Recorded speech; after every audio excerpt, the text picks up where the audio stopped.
The following is a presentation of the Belly Up Sports Media Network. Here's what's cooking on today's Sports Stove podcast. We conclude college football preview with the SEC, and I'm going to defend Baker Mayfield. Didn't see that one coming. That's what's cooking on today's Sports Stove podcast. From Belly Up Sports and the Belly Up Podcast Network, you're listening to the Sports Stove podcast with your host, Vince Stover. Hey, good looking, what you got cooking? How's about cooking something up with me? Welcome in to an all-new edition of the Sports Stove podcast presented by Righteous Felon Jerky. The best tasting, best textured jerky in the land is available at righteousfelon.com. And you can try it out and get 15% off if you use the code BELLYUP at your checkout as well. I'm your host, Vince Stover, joined by my dad, Dale Stover. Dad, how you doing? Doing good. Football season is upon us. Friday night will be the Packers preseason kickoff, so that's exciting times. Lots of football stuff going around. And that's what brings me to our first topic today, which is Baker Mayfield. I've been hearing a lot of slander over Baker Mayfield, which I typically wouldn't mind because, I could care less about Baker Mayfield. But that being said, I just was surprised by how many people don't like him, don't think he's a good quarterback, think he's just some, backup and whatever it may be. And I started thinking, that doesn't seem to make a whole lot of sense. So I did a little bit of research and, I want to take some time on Baker Mayfield before we get to the SEC here tonight. And so, Dad, what I did is I took 8 quarterbacks plus Baker Mayfield, and I did a lot of research on these guys, did some stats and some different things. And really what I want to focus on today, though, let me say this. I do not think Baker Mayfield is a superstar. I do not think he is a Hall of Famer. I wouldn't even go as far as to say he's going to lead a team to the Super Bowl. But he's not the worst quarterback in the league. And as a matter of fact, I think he should be starting in the league. And I know he's in a competition with Kyle Trask. And maybe Kyle Trask is good. We haven't seen him play at the NFL level, especially. So let me start with this, Dad. I did a poll today, and I asked the folks on the Twitter world, if you had to pick a quarterback for your team, which one would you rather have? Jimmy Garoppolo, Daniel Jones, Ryan Tannehill, or Baker Mayfield? Out of those four people, Dad, if you had to pick a quarterback for the Packers, Jordan Love couldn't make it, and they're going to acquire one of these four. What's the one you're going with? Jimmy G, Daniel Jones, Ryan Tannehill, or Baker Mayfield? Well, I'd probably like to pick someone else, but it's not part of the poll. Not part of the poll. I would say either Baker Mayfield or Daniel Jones. 58% of our pollsters picked Daniel Jones. Our good friend Kevin Wilson said, "This really isn't that hard of a decision, is it?" The answer is Jones. Daniel Jones seems to be the obvious pick, being that he's young, he's athletic, he's having success with the Giants. Sure. You and I both, I think, relatively like Ryan Tannehill. I think he's overrated, or has been the last 2 years at the very least. But before that, I actually really liked Ryan Tannehill just in who he was.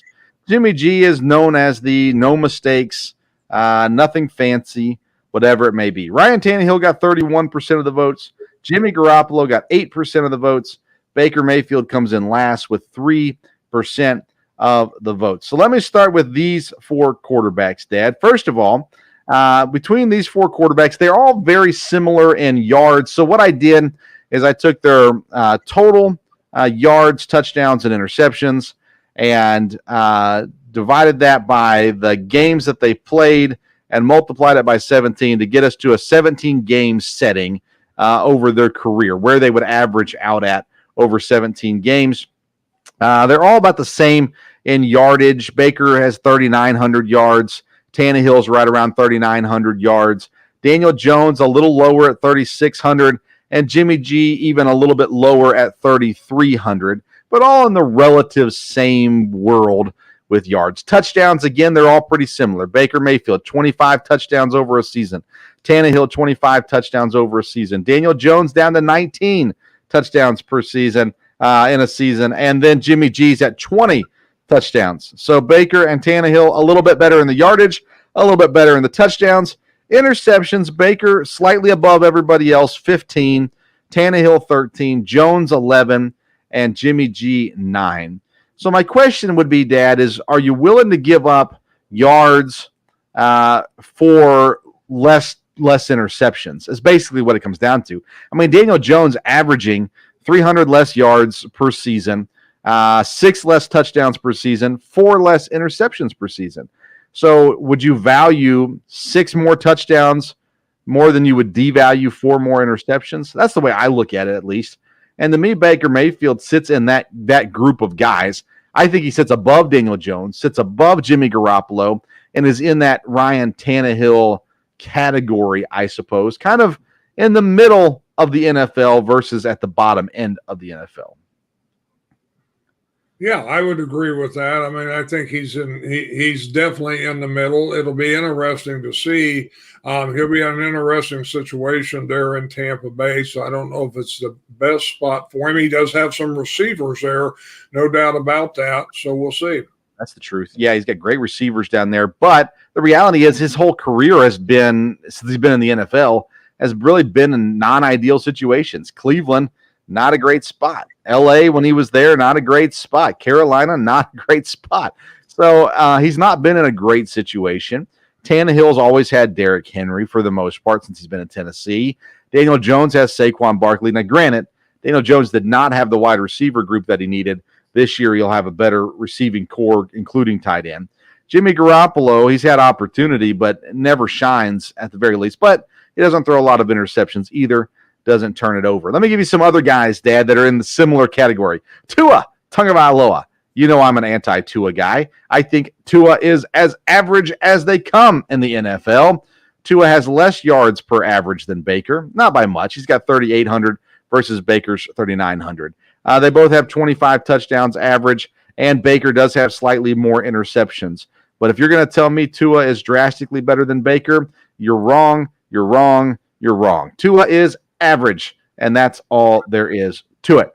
How about Jared Goff? He's got more yards, but same touchdowns, similar interception percentage. Kyler Murray, another guy with a lot more yards, well, not a lot more, 200 more yards per average, but the same amount of touchdowns and similar interceptions. Derek Carr, 4,200 yards compared to Baker's 3,900. 26 touchdowns compared to Baker's 25. 12 interceptions compared to Baker's 15. They're the same. They're right in that same category. And then, Dad, I looked one up just for you. Dak Prescott. You are an anti-Dak Prescott guy. You think he is a miserable excuse for a quarterback. Am I saying that right? How do you view Dak Prescott in the quarterback world? I wouldn't say miserable excuse. I don't think he's going to lead the Cowboys to the Super Bowl. But again, I think, you probably have him in the right category where you got some of these, some of the guys that you're mentioning here. I think you've got him in the next bracket with him and Carr and guys like that. So. Thanks for watching Morgan Man Sports. Good podcast. Atlanta-based. Lots of Atlanta coverage there. Mayfield's a great player. Just needs to be in the right system. I don't think Tampa is a great situation as well. We agree with you there. Although he does have better receivers, overall, not a great situation. All right, back to Dak Prescott, because, Dad, I know you would put Baker and Dak in the same category. You'd put them together, right, in that similar situation? I would say Dak Prescott's a little bit ahead of Baker Mayfield. Oh, my goodness. Mark it down. Hang on. I got to text our Dallas Cowboy friend. Dad just said something positive about Dak Prescott. Okay. Well, you're right. He is a category above Baker, at least one category, if not more. He's got 500 more yards on average. He's got 4 more touchdowns on average and 4 less interceptions on average. Dak does not fit in this category. He's above these other guys. But Baker's in the same category as Tannehill, Tua, Jared Goff. He's above Daniel Jones. Same category as Kyler. Same category as Derek Carr. And I think he's above Jimmy Garoppolo as well. Now, look at rookies, and I didn't look at the first-year guy like Jordan Love, although I'd take Jordan Love over Baker any day of the week. That being said, I would probably take the rookies, the C.J. Stroud. I'd probably take oh no, I just slipped this name. Bryce from what's his last name? Bryce. Oh no. Yes, thank you, Bryce Young from Alabama over at Carolina as well. So I'd probably take them over Baker, but it's because they're unknown. We don't know what they are, and you always have that think that they're going to be greater than they are possibly as well. But I mean, I'd take Baker over Tua, and I would do it in a heartbeat, Dad. I mean, a heartbeat. And I'm guessing you don't agree with me on that? No, if Tua's healthy, I think he's much better than Baker Mayfield. I think, health has been the issue, and that's going to be the issue with him till he proves he can play a season there. But as far as ability is concerned, being quarterback, I would much rather have Tua. Again, the health issue is the big thing with him. He hasn't had a chance to really prove himself yet, and yes, but he's got a great team with him too. That's the same way Dak Prescott has a better team with him, than Baker's had. So, I'm saying if you put Baker on Miami with that offense, they're better.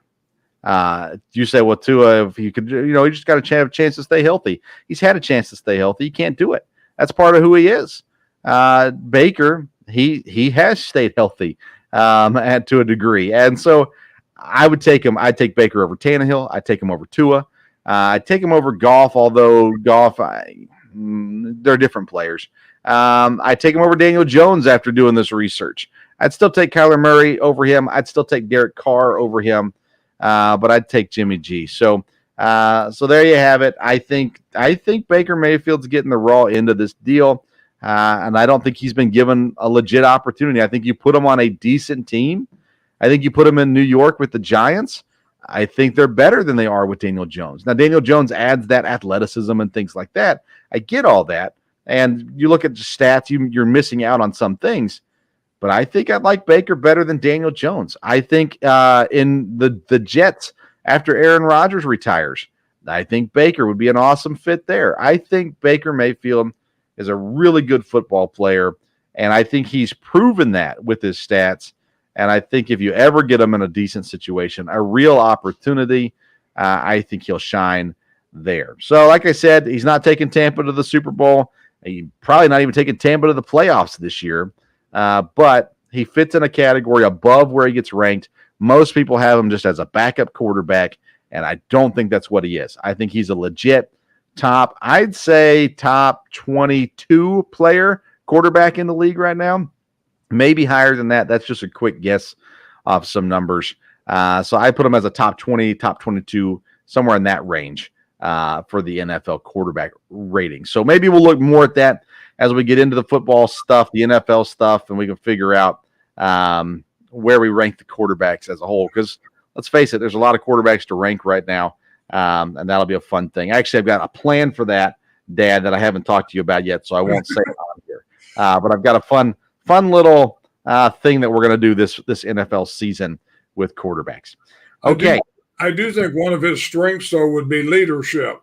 I think he's a guy that can be, provide leadership on the team and definitely inspires teammates. So I think that would be a strong thing with Baker Mayfield, and that might be what could help him do well in Tampa and turn things around. Yeah, I think leadership's the right word. I view it differently. I think he's a good rallier. He rallies people, and that might be the same thing, but I don't look at Baker and go great leader as far as an example to follow in all things. But he's been able to rally the troops in college and to some degree in the NFL at times too. So, yeah, that's fair. That's fair to say as well. All right. Baker Mayfield played in the soon-to-be SEC powerhouse, Oklahoma. So we're going to talk about the SEC today. Not Oklahoma. We already talked about them. But we're going to cover the SEC as we conclude our college football preview, which means, Dad, we're getting into the NFL preview here soon, which is very, very exciting. Any NFL stuff, by the way, before we switch over, I guess, to the SEC Anything else from the NFL you want to talk about? No, I don't think anything, from the NFL. It was kind of interesting, the flap that's going on in Washington about Eric Bieniemy. And I'm not sure the coach is being real supportive there. That was a little puzzling. But that was kind of interesting. Wasn't expecting that. But otherwise, no, like I said, we're starting preseason games, this weekend, and we'll see. Hopefully people can stay healthy, and we'll go from there. Yeah, I want to hear more about the Washington situation. It sounds to me like it's not that big of a deal, and it just kind of happened. Whatever. I'm not too concerned about that, but it'll be interesting to see if anything does come from it for sure. No doubt about that. Let's see here. Packers Elgin Jenkins escorted off after a brawl with Bengals. That's on ESPN.com. So I'll have to look into that some more. Offensive lineman for Green Bay getting sent away after beating somebody up. So anyways, let's get into college football, SEC preview. As we've been through all of our other ones, we've already done Big 12, ACC, Pac-12, and Big 10. Make sure you go back and listen to those if you missed those episodes. Dad, let's get into the SEC, and we'll start with the Alabama Crimson Tide head coach Nick Saban. There's a QB battle going on. This is not the first time we've seen this in Alabama. They're one of maybe the only powerhouse college program who has had more quarterback battles than any of the other ones that go on. It seems as though Jalen Milroe is the leader there, but nonetheless, they do have a competition going on. They did add a new OC in Tommy Rees, which is a pretty huge hire, if you ask me. They've got a great offensive line, great running backs, great defense. This is a team that we all know is going to be dangerous. 10.5 is their win total, Dad. The SEC is going to be top heavy again this year. How do you feel Alabama's sitting coming into this season? Well, Alabama, of course, is always going to be good. I think they always will be with Nick Saban.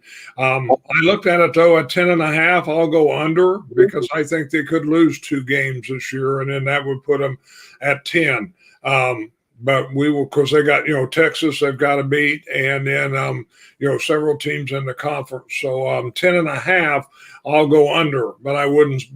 They ought to probably get 10 wins. All right, but you're not predicting the 2 losses that they're getting, like who they're losing to.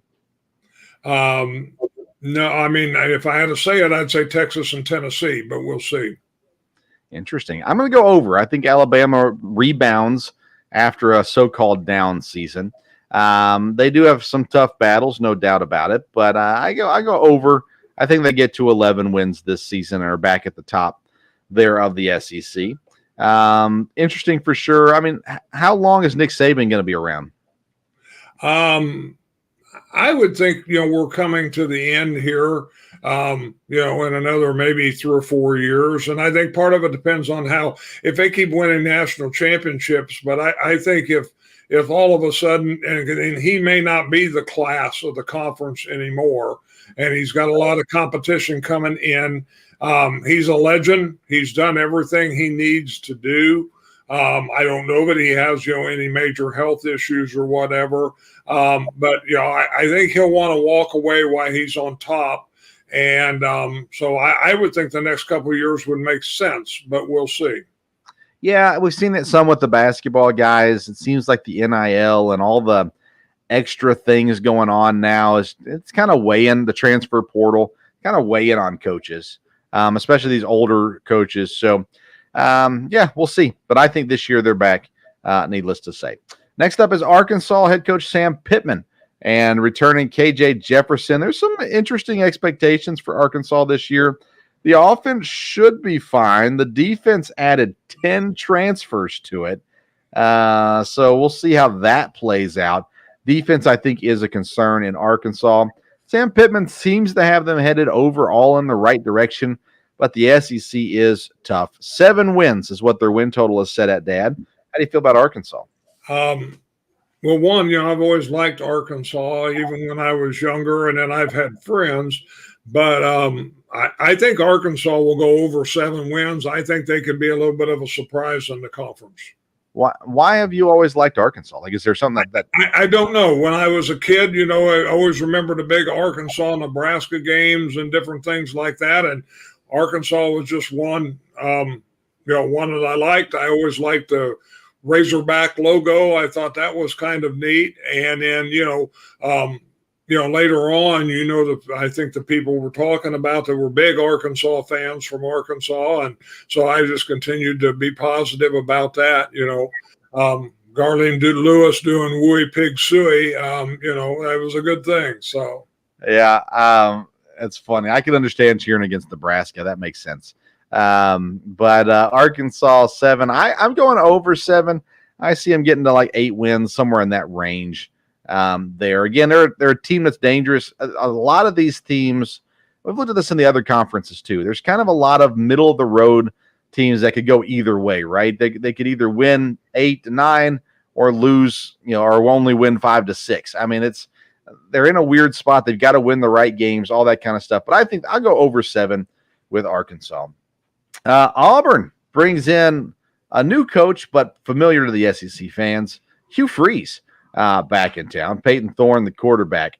They have been ranked. Auburn has been the best transfer portal recruiting team this year. So they've been active in the portal. They've got a really solid secondary, which is going to help against some of these pass-happy SEC teams that are there as well. First year for Hugh Freeze back in the SEC. 7 is the number for Auburn. How do you feel about them? Anytime you've got a lot of transfers in, you just don't know for sure how that's going to go. And with it being at 7, again, to quote you, I hate to do this, but that one I will push because I can't say, boy, they ought to lose, more than 7. But looking at their schedule and looking at the strength of the SEC, I'm not sure they can win more than 7.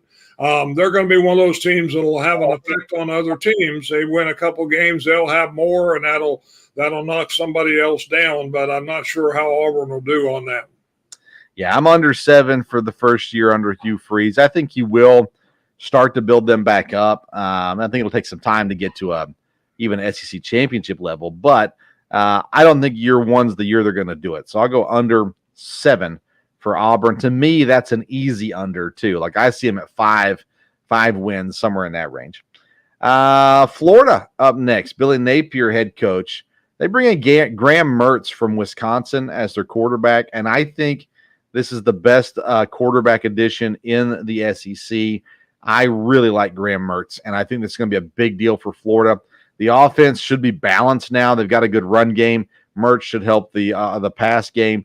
The defense is the question in Florida, but they got a low number, Dad, 5.5 for Florida, and I think Graham Mertz automatically gives them 6 wins, so I'm going over for Florida. I looked at their schedule, and it's hard for me to think looking at a Florida team, but I'm going to go under. And, of course, that would keep them out of a bowl game, and that would be surprising. But I think they're really having to rebuild. And, again, when I looked at the whole schedule and you look at these teams, like you said, that are middle-of-the-road teams, I think they'll get the best of Florida. But, Florida won't be down for long. I mean, you've got to always have good players there. But strangely enough, I'm going to go under. All right, so I'm pulling up their schedule real quick. They got Utah to start the season. That's a tough one. McNeese State, that's a win. Tennessee, that's a loss. Charlotte, that's a win. Give me 2. Kentucky, I think they beat Kentucky, even though it's at Kentucky. That's 3. Vanderbilt, they're going to beat them. That's 4. South Carolina's tough. Georgia's that's a loss. Arkansas's a flip of the coin. Missouri, I'll give them a win there. That's 5. So Arkansas and Florida State are the 2 games that they got to win to get to 6 wins. One of those 2. Florida State will be tough too. So it's a tough one. I just think that Billy Napier's headed the right direction, and I think Florida gets the over this year. Not by much, 6 or 7 wins. But again, when you're talking about Missouri, Kentucky, to me, they're all in that same category. And whoever wins those battles ends up on the positive side. Whoever loses them ends up on the negative side. That brings us to Georgia. I'm not sure if you ever heard of the University of Georgia or not, Dad. They've done okay over the last couple of years. Kirby Smart, head coach. New quarterback is Carson Beck. They got back-to-back champions. Can they go back-to-back is the question. Of course, they've got a great offense. They lost some big pieces on the defense, but as we know, Georgia, they don't rebuild. They just retool or reload, however you want to say it. 11.5, Dad, is the number, meaning they got to go undefeated or they don't hit this. How do you go with Georgia? Like I said, they're a great team. I think Kirby Smart is a really good coach. They've obviously had some distractions, and I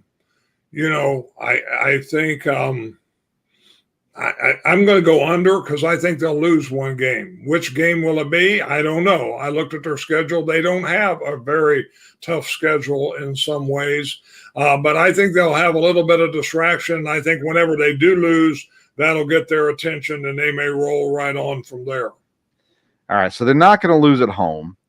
So I'm looking at their road games real quick. Let's see here. UAB, they're not going to lose that one. No, that's not even on the road. On the road, Auburn. I don't think they're going to lose to Auburn. They're not going to lose to Vanderbilt. They're not going to lose to Florida. They could lose to Tennessee. That'll be the tough one. Tennessee, November 18th. That's about it. I mean, that's the only game on their schedule that looks losable. They got Tennessee Martin, Ball State, South Carolina. Could be tough, but it's at Georgia. UAB, Auburn, Kentucky, Vanderbilt, Florida, Missouri, Ole Miss. Then they're at Tennessee and at Georgia Tech. To me, Dad, Tennessee's the only game on that schedule that even throws up a red flag to me. And I like Tennessee. I'm a Tennessee fan. I'm going to go over here. To me, that's just where the numbers tell me Georgia's going to land undefeated again this year. So I'm going to go with over Georgia. We'll talk about that more as we get down to the tiers that we break these teams into. Kentucky. Well, the question, by the way, at Georgia is quarterback. Carson Beck comes in. How does he do? That's what it all comes down to at the end of the day. But what we've seen out of Georgia these last several years is they're going to be just fine. Kentucky is next. Mark Stoops, the head coach at Kentucky. He's probably the most successful coach at Kentucky.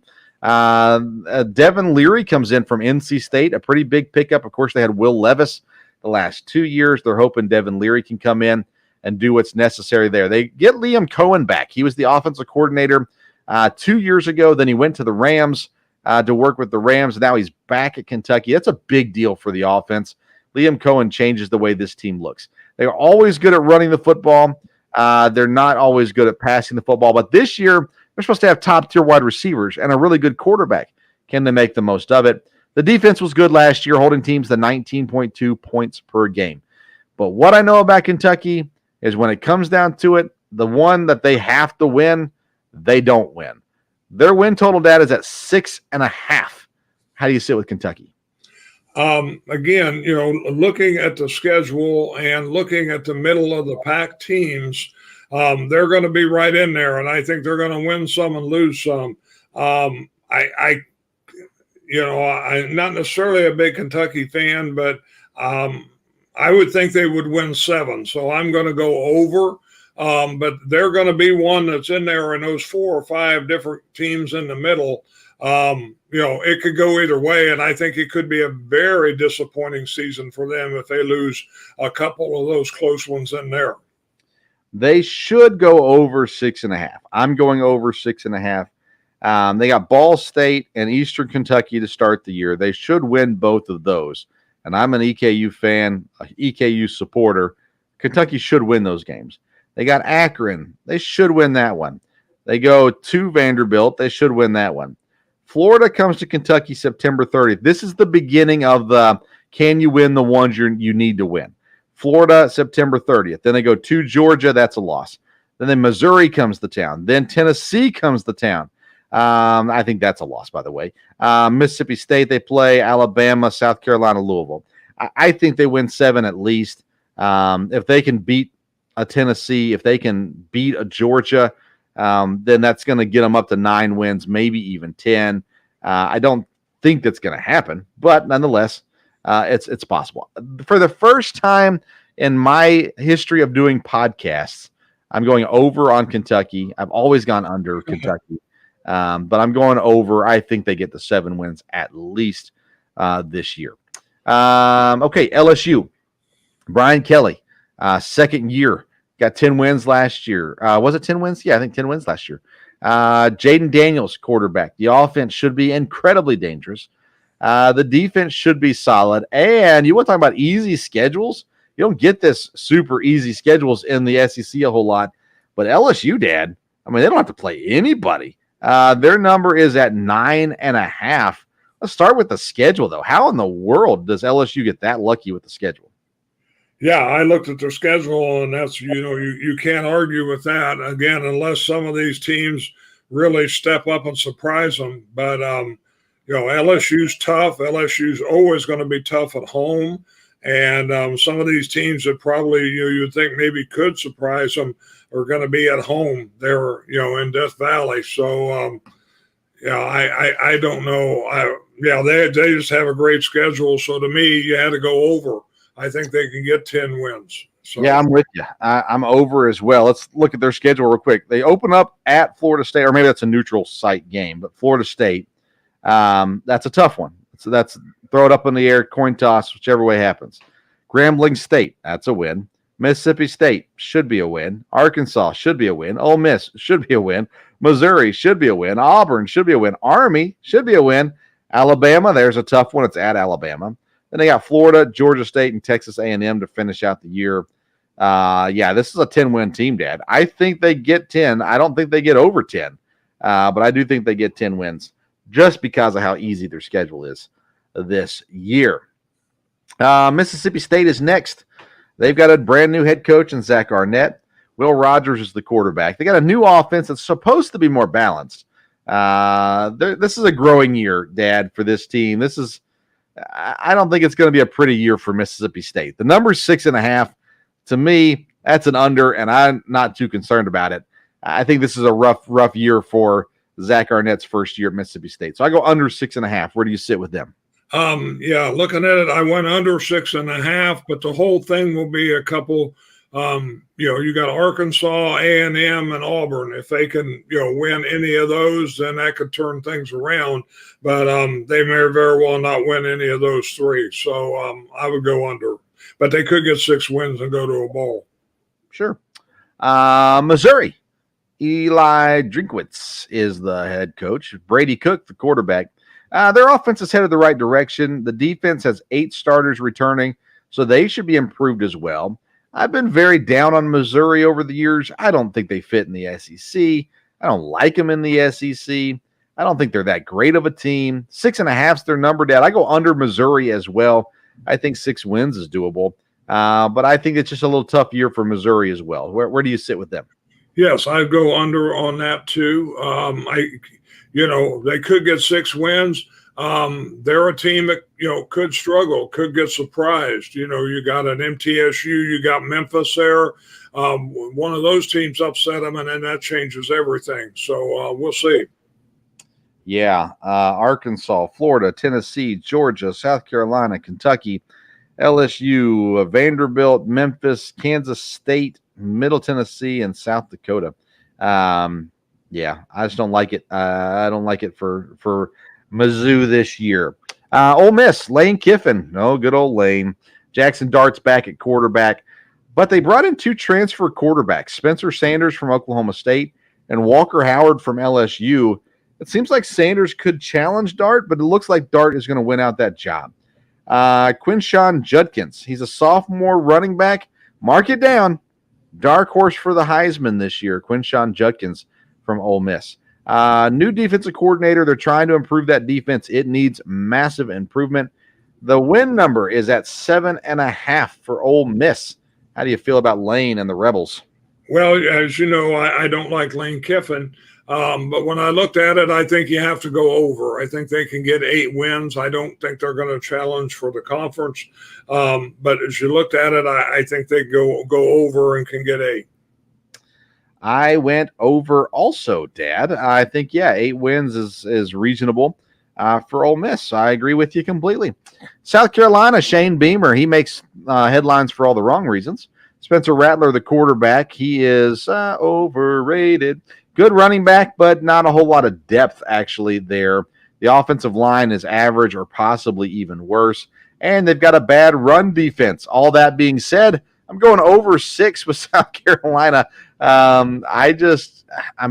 going to get the 7 wins, but they're not a championship contending team, needless to say. How do you sit with South Carolina? No, I went over 6 wins also, and I think they're a team that could upset a team or two. Again, I don't think they're vying for the conference championship, but they seem to be headed a little more in the right direction, but I'll go over 6. All righty. That brings us to Tennessee, and boy, us Tennessee fans sure enjoyed last season a lot more than we've enjoyed seasons in recent past. Well, in the last 20 years. Josh Heupel is the head coach. Joe Milton, the quarterback. They've got some big-time losses on offense. Receivers that went to the NFL. Quarterback that went to the NFL. There's question marks there. Brew McCoy, he's the next wide receiver up. He'll fit right in place. Jalen Hyatt's gone. Brew McCoy steps up. He'll be great. Heupel's offense is going to work. It always does. The question comes back to defense. How does the defense look? How can they hold up against the Alabamas of the world? Tennessee's win total, Dad, is at 9, which is a pretty big deal considering that it wasn't long ago they were winning 5, 6, 7 games. How do you sit with Tennessee this year at 9 wins? Well, again, of course, being a Tennessee fan, but I do think they're headed in the right direction. I do think they have a good coach. And, they've recruited well, haven't been a number 1 recruiting team, but they've gotten some good players there. And at 9 wins, I'll go over. I don't know if they can they beat the Big 2 with Alabama and Georgia? Maybe they can win one of those games. And again, they could get upset by somebody else. But I think they could get 10 wins, and that would be a very exciting for Tennessee and continue to head them in the right direction. Yeah, I'm with you. I got 10 wins also. The question mark is Alabama and Georgia. It's at Alabama, home for Georgia. Outside of that, honestly, Dad, Joe Milton scares me in the wrong way. Like, everybody's talking about this Joe Milton supposed to be great, maybe a Heisman candidate. I mean, greatest arm out there, all that kind of thing. And, man, if he's that great, why has he been on the bench this whole time? I mean, he's not young. He's been around. And I know Hendon Hooker had a great year, but he couldn't beat out Hendon Hooker. So that means he's not better than Hendon Hooker. So that worries me. I don't know that Joe Milton finishes the year as the starting quarterback in Tennessee.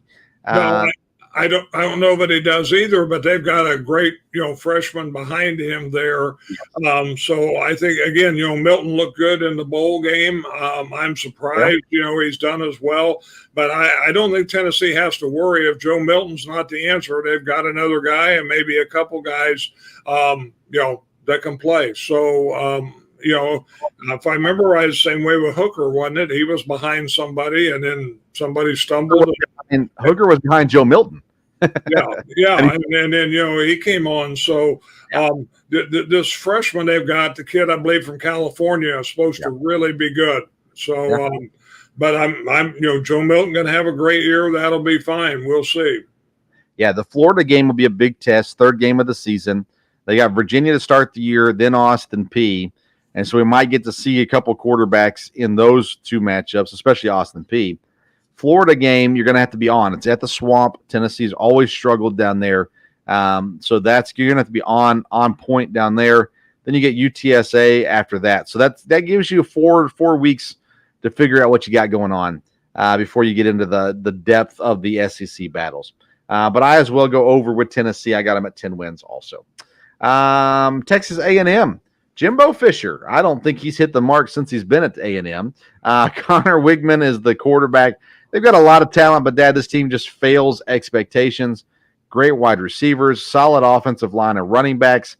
Can the defense develop? That's a big question mark as well. 8.5 is the number for A&M, Dad, and I'm going under with this one because Jimbo just hasn't gotten the job done while he's been at A&M.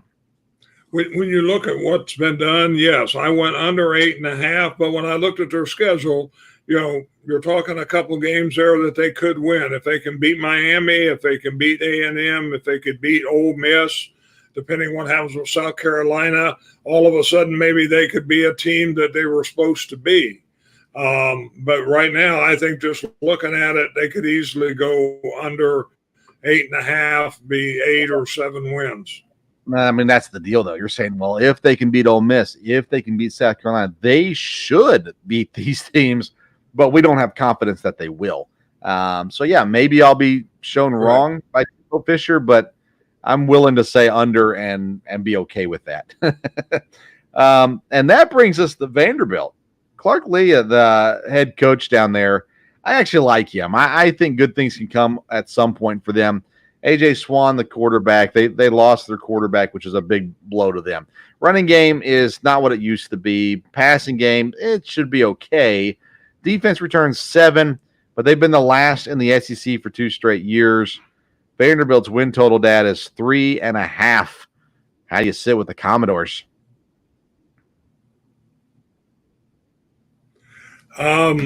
Again, I'm afraid Vanderbilt's back to where they were. They did do well last year. But I think when you look at the schedule up front, you have to go under 3.5. 3 wins should be about where they're at. Anchor down is the motto in Nashville for Vanderbilt, and down is sinking. That's not good. Dan, I looked at their schedule. I really feel they can get 4 wins. I don't think that's a successful year for them, but I think they can get the 4. I think Missouri is a game that they could possibly steal. It is at home. Then their non-conference, UNLV, Alabama A&M, Hawaii, maybe even an upset of Wake Forest. I don't know. I'm going over at 4 wins. I still think it's a stinky year. But I don't know. I got that feeling in my gut they're going to get to 4 this year.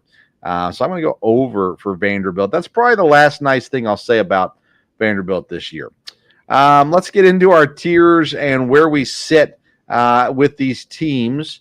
And we've got 4 tiers that we break these into. We go national championship contenders, conference champion contenders, then the middle of the pack tier, and the final tier is what we call our Vanderbilt tier, which is designated for teams that are pathetic. So let's start with national championship tier, Dad. I've got 2 teams in this tier. How about you? I've got 3. All right, who you got? So I've got Alabama, Georgia, and Tennessee. If Tennessee can beat one of the big 2, then they could be in the hunt there, because that would be a big win for them as far as propelling them into things, even though I probably don't expect that. But I felt like I ought to say 3 of them. I went 2. I did Alabama and Georgia. I mean, if Tennessee beats Alabama or Georgia, they're going to have to beat them a second time in the SEC championship game, depending on how it all lays out. I don't know. I don't have Tennessee there yet. I've got Alabama and Georgia there as national championship contenders. Conference championship, though, I do have Tennessee there along with LSU. Those are the only other teams I have at conference championship level. How about you? Yes, that's the same thing. I added LSU in there to put 4 of them that have a chance at the conference. All right, then let's skip down to tier number 4, the Vanderbilt tier. Do you have any teams in the Vanderbilt tier? I debated how many, but I just put 1. Which is right. Vanderbilt. And that's Vanderbilt. Yes, we agree. That's the only one I have as well. In that level of tier, I agree. I think that's all that's there at this moment. And honestly, I think they're really the only ones that are that close. Missouri would maybe be the one that I would look at next. But no, I think Vanderbilt's the only one that's down there in that tier as well. And like I said, I'm going over with them, but that's 4 wins. That's nothing. So, so yeah, I put Vanderbilt back in that tier as well. Who wins the SEC this year, Dad? Georgia. I think that's who you have to preseason call. I agree. I think Georgia's the pick.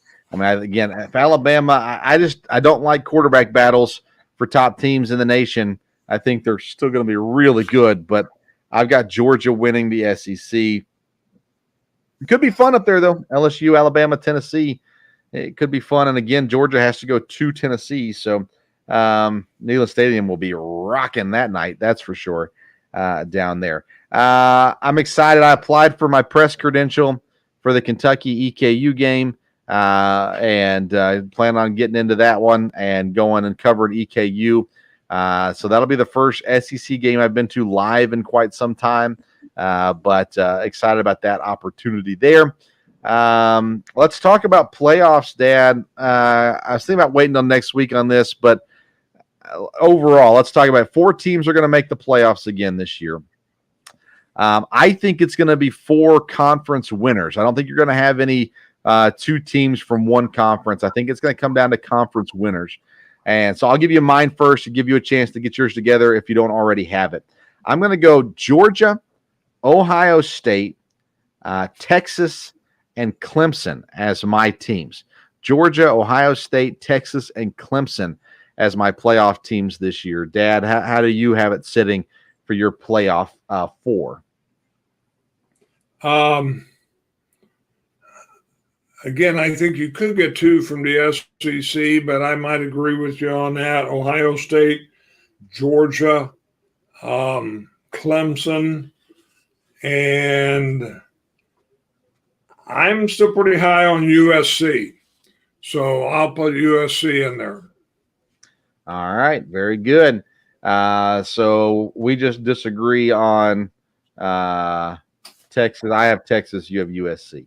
I got it written down so I can make fun of you later this year when I'm right and you're wrong, because we know that's probably good. not. You and I are playing each other in fantasy baseball this week. An important battle for you're trying to hold on to the 2 seed. I'm trying to catch you there. So that's going on. We've got fantasy football drafts coming up before too long. And next week we'll start getting into some NFL coverage as well to work towards that. Major League Baseball news quickly, Dad. What was I going to say? I don't even remember anymore. Anyways, Brewers won in the 10th inning today. That was exciting. Always good to see. Beating Colorado. Your Giants are looking pretty decent out there in the NL West, holding their own over the Diamondbacks. 5 games out, though, from the Dodgers, Dad. Are the Dodgers going to win the West? Is it a foregone conclusion? I mean, I had hopes that the Giants could catch them, but we will see. I don't remember how many series we have left with the Dodgers. I would assume we at least have 1. But, yeah, I think the Dodgers are probably going to win the West. I hope the Giants can be the first wild card team, and I think that will be a good thing there. But, baseball is definitely interesting. It's coming down. In some ways, it's getting a little clearer. But on the other hand, there's going to be some real battles, as we get to it there. Just when I listen to your show all the time, you and Kevin Wilson on Sunday, and just when you think this team's really starting to make a move and they stumble a little bit, or this team looks like they're dropping out of it, Baltimore's kind of jumped back and been real strong again, and teams like that. You guys get the Dodgers 2 more times. It's 2 of your last 3 series of the season. So it's not till September 21st, a 4-game series with Los Angeles, and then you close out the season with a 3-game series against Los Angeles as well. I think the Dodgers win the West. I think the Braves win the East. I think the Brewers win the Central, even though the Cubs are only 2 games back. The Reds at 2.5 back there. In the AL, you said it, Baltimore's consistently played well. They've been really solid, not letting the Rays catch back up to them. The Twins are kind of running away with the Central. And the Rangers are holding on to the West, Dad, 2.5 up on the Astros. To me, that's the most intriguing race right now in the American League is the Rangers versus the Astros. How do you feel that one's going to shake out? It looks like the Rangers are going to hold on. I mean, we've thought all year the Astros were going to come up and catch them, but I think the Rangers can hold on. If not, I think one of those 2 teams could get in the wild card. It didn't look that way for a while with the East, but I think one of the West teams will be a wild card team also. The Mariners are been playing really good baseball. The Angels, they seem to be out of it. Crazy, absolutely crazy. Okay, tomorrow night, Dad, we're going to have a live late night edition of the Sports Stove local hour. Going to come on at 10 o'clock tomorrow night. That's crazy. But that's when it worked out to get the players on. So we got a defensive line preview for EKU. You can tune in at 10 o'clock live on the Sports Stove YouTube page, or you can always catch it afterwards via the audio podcast on Apple, Spotify, or wherever you get your podcasts. Sunday night, we'll be live doing fantasy baseball talk, gloating over my comeback win over Dad, and going through all that on Sunday night. And then Wednesday night, me and Dad will be back to talk sports right here, wherever you're catching us right now. We're there as well. You need to visit righteousfelon.com. Get yourself some jerky. Use code BELLYUP. Get 15% off your purchase. Dad, anything else you want to add before we go? Well, I'm glad we got the college football done. I think it's going to be an exciting college football season. I haven't kept up with all of it, but I'm really interested that apparently the legislators are trying to work on this NIL thing. And because I think if they could get some kind of rules and consistency, that would probably slow up the portal also. And it would be better for college football. And it looks like the consensus among the coaches and everybody is that something needs to be done. So hopefully they can get something worked out that will help there. But they have to go to legislation because college NCAA has already screwed it up. So they can't go back and change it back now. So they're hoping the government will come in and do something for them. I don't know. We'll see. We'll see if anything happens from that.